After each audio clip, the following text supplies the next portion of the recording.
Good morning friends.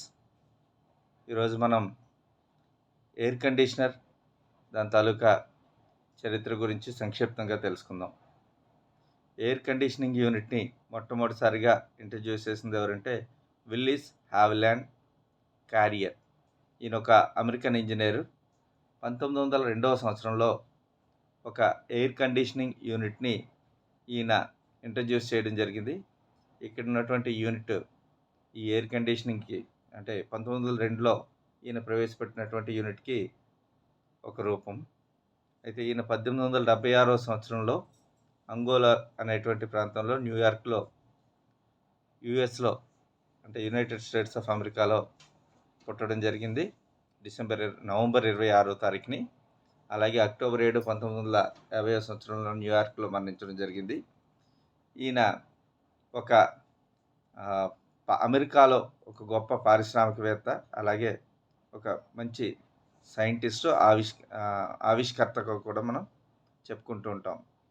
ఈయన ఈ air conditioning యూనిట్కి సంబంధించినటువంటి ప్రాథమిక సిద్ధాంతాలని ఈయన రూపొందించడం జరిగింది. 1902వ సంవత్సరంలో బఫెలో ఫోర్జ్ కంపెనీ, ఈ బఫెలో ఫోర్జ్ కంపెనీ అనేది ఏంటంటే ఒక బ్లాక్ స్మిత్ కంపెనీ అన్నమాట. అంటే ఐరన్తో చేసేటువంటి అంటే ఐరన్ డిజైన్స్ ఫ్యాక్టరీస్కి తయారు చేసేటువంటి ఒక ఇండస్ట్రీ అనమాట. దీంట్లో ఈ ఐరన్ని మౌల్డ్ చేసినప్పుడు లేదా ఫ్యాబ్రికేషన్ వర్క్ చేసినప్పుడు వచ్చేటువంటి టెంపరేచర్ని, హ్యూమిడిటీని కంట్రోల్ చేయడం కోసం ఈయన ఈ ఎయిర్ కండిషనింగ్ యూనిట్ని కనుక్కోవడం జరిగింది. అయితే తర్వాత దశలో రకరకాలుగా ఈ ఏసీ అనేది రూపాంతరం చెందడం జరిగింది. ఈయన ప్రవేశపెట్టినటువంటి ఏసీ ఈ 1911వ సంవత్సరంలో వచ్చి రేషనల్ సైక్రోమెట్రిక్ ఫార్ములా అనేటువంటి ఒక సిద్ధాంతం ప్రకారం, అంటే ఒక శాస్త్రీయ ఎయిర్ కండిషన్ డిజైన్ని రూపొందించడం జరిగింది. రేషనల్ సైక్రోమెట్రిక్ ఫార్ములా అనేది ఏంటంటే మాయిశ్చర్ని, టెంపరేచర్ని క్రమబద్ధీకరించేటువంటి సిద్ధాంతం అన్నమాట. జనరల్గా మెటీరియల్కి సంబంధించి కానీ, ఏదైనా ప్రొజెక్టర్స్, అలాగే ఇండస్ట్రీస్ వాటికి సంబంధించినటువంటి మాయిశ్చర్ని, టెంపరేచర్ని ఏ విధంగా కంట్రోల్ చేయాలి అనేటువంటి దానిపైన ఈయన శాస్త్రీయ అధ్యయనం చేసి ఈ ఎయిర్ కండిషన్ డిజైన్ అని ప్రారంభించడం జరిగింది, ఇంట్రడ్యూస్ చేయడం జరిగింది.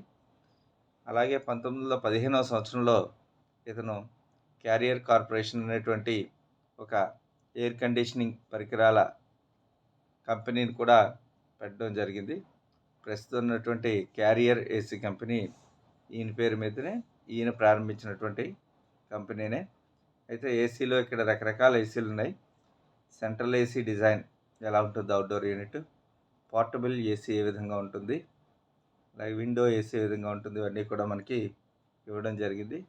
ఇవన్నీ ఇక్కడ ఇచ్చినటువంటి పిక్చర్స్ అన్నీ కూడా మనకి సుపరిచితమే. అలాగే అక్కడి నుంచి అంటే ఆయన ప్రారంభించినటువంటి ఒక గది విస్తీర్ణం ఉండేటువంటి ఏసీ నుంచి ఈరోజు ఒక చిన్న అట్టపెట్టెలో మన ఇంట్లో పోర్టబుల్గా పెట్టుకునేటువంటి ఏసీ స్థాయికి ఏసీ రావడం వలన మనకి ఉష్ణోగ్రత నుంచి చాలా ఉపశమనం కలుగుతుంది. అయినప్పటికీ ఎక్కువ ఏసీ వాడటం ఓజోన్ పొరకు డ్యామేజ్ కలుగుతుందని కూడా తెలిసినప్పటికీ మనం అత్యంత ఎక్కువగా వీటిని ఉపయోగిస్తున్నాం. వీటిలో కూడా ఎకో ఫ్రెండ్లీ ఉన్నాయి, అలాగే పవర్ కన్జర్వేషన్ స్టార్ రేటింగ్ ఉన్నవి కూడా ఉన్నాయి. కాబట్టి వాటిని ఉపయోగించి పర్యావరణాన్ని పరిరక్షించాలని కోరుకుంటూ థ్యాంక్ యూ వెరీ మచ్.